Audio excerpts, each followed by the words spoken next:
Doação de órgãos, um tema muito atual e sempre polêmico. Como deve ser feita a doação, em que situações ela é permitida? Para saber mais sobre isso, eu vou conversar com o Dr. Luiz Fernando Moreira, que é advogado especialista em direito de saúde. Dr. Fernando, para haver a doação de órgãos, é necessário uma autorização da família? Sim. No passado, nós tínhamos a chamada doação presumida, né? Onde alguém declarava no seu documento de identidade ou na carteira de motorista que era doador de órgão, ou seja, numa fatalidade os seus órgãos, tecidos e pele poderiam ser doados. Hoje a legislação exige que a família seja consultada, né? A chamada doação consentida. A família deve ser consultada e, portanto, autorizar a doação de órgãos, pele ou tecido. Bem, doutor, então a doação presumida, ela não existe mais? Não existe mais, né? A única alternativa é se em vida aquele doador, o pretenso doador, declarar em cartório o seu desejo, na presença de duas testemunhas, de doar os órgãos quando vier a falecer. A doação consentida pela família, ela é prevista em lei? Prevista em lei. Uma lei que foi editada em 1997, tá? Que garante a pessoa, a falecida, a família do falecido, né, respeitada inclusive uma hierarquia de ascendência, ou seja, esposa, depois filhos e tudo mais, autorização para doar aquele órgão. A doação presumida ela foi permitida até quando? Até 2000. A partir de 2000 caiu por terra essa presunção de doador. É uma lei que só garante à família esse direito. Isso. Existe uma lei que foi editada em 1997 e que trata exatamente das condições para a doação desses órgãos. Agora, existem pessoas que fazem questão de ser doadoras. Uhum.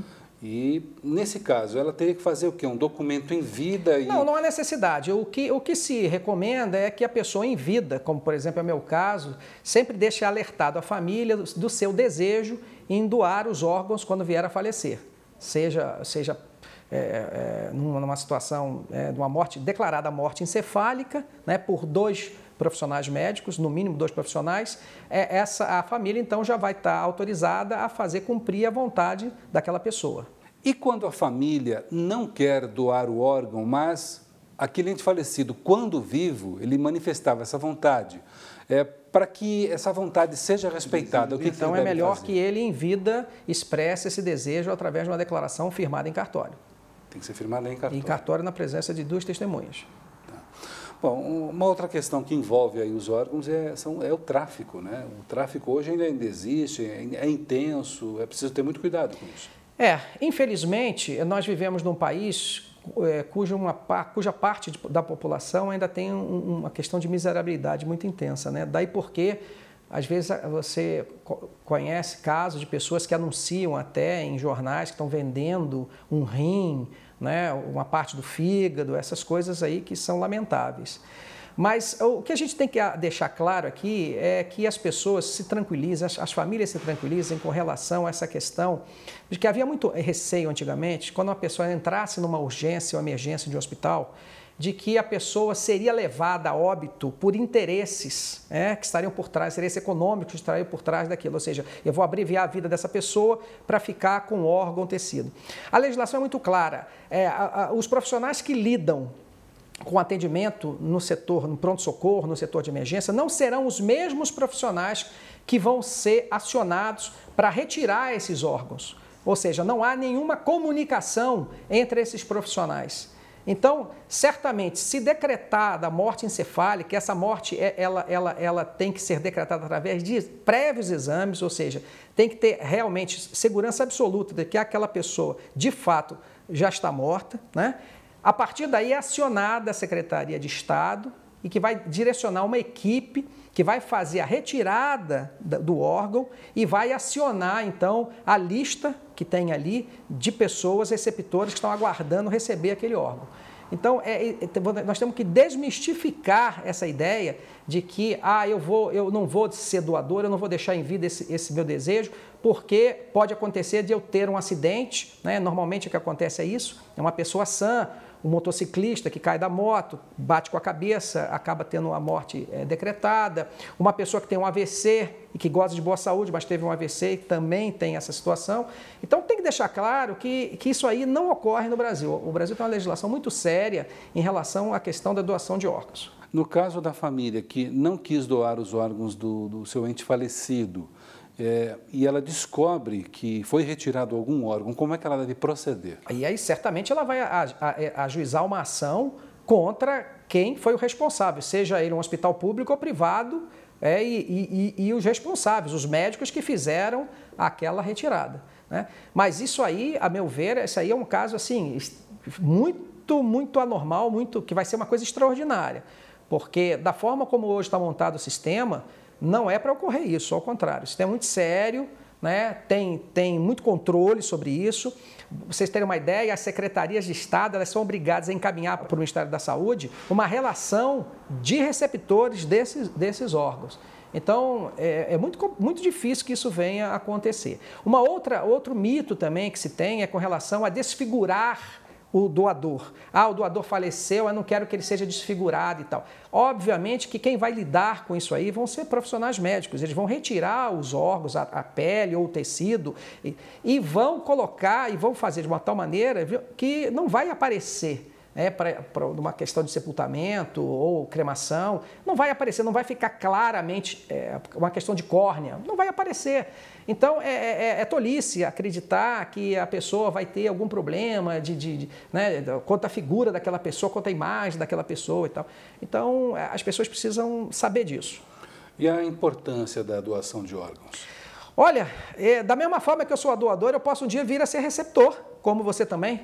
Então, a gente faz um apelo para que as pessoas entendam que isso é muito importante. Tem muitas pessoas hoje em fila de espera para córneas, né, para coração, para fígado, para pulmão, que precisam receber esses órgãos. Então, a solidariedade, né, o nosso espírito cidadão tem que prevalecer. Ou seja, eu tenho que me colocar no lugar daquela pessoa que algum dia vai precisar de atendimento, de um transplante. O senhor falou em lista de espera. Como é que está essa lista hoje? Como é que ela funciona? Essas listas são feitas tanto a nível estadual como a nível nacional. Então, como é que se procede? Havendo uma situação de alguém que veio a falecer, teve morte encefálica decretada, o que vai acontecer? Primeiro, procura-se naquela região se existe pessoas ali com condição de receber aquele órgão. Aí vai ter que se avaliar a questão da compatibilidade, né? Em que estado está aquela pessoa e tudo mais. Se aquela pessoa não tem condição, se aquelas pessoas daquela região, daquele estado não têm condição de receber aquele órgão, é feita uma comunicação a nível nacional, na central nacional aqui, que vai acompanhar e vai tentar direcionar aquele órgão para alguém, né? Agora, o que tem que se deixar claro é o seguinte, a preferência é sempre para aquelas pessoas que residem na região. Por quê? Porque tem a questão da conservação do órgão.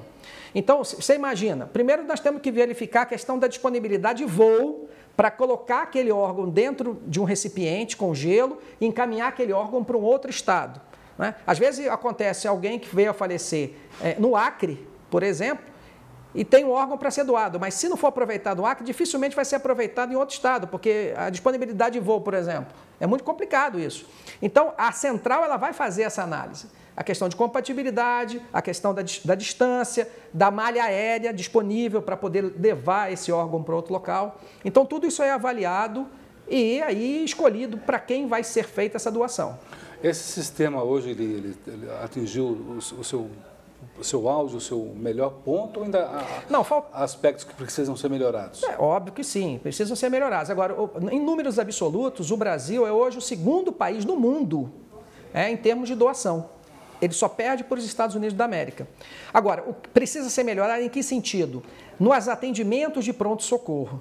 Por quê? Porque normalmente, quando acontece uma situação dessa natureza, a pessoa cai de uma moto, sofre uma colisão, é atropelada, ela é levada imediatamente para uma emergência de um hospital. Se naquele hospital não tiver uma equipe preparada para identificar essa situação, decretar, na verdade, fazer os exames, decretar a morte encefálica, chamar a família e convencer a família a fazer essa doação, isso tem que ser feito rapidamente, você perde o órgão. Então, tem muitos órgãos sendo, na verdade, aí desprezados ou não colhidos em razão exatamente dessa falta de estrutura que nós temos, infelizmente, nos nossos hospitais. Se nós tivéssemos uma condição melhor hoje de atender essas pessoas, certamente o número de transplantes seria muito maior.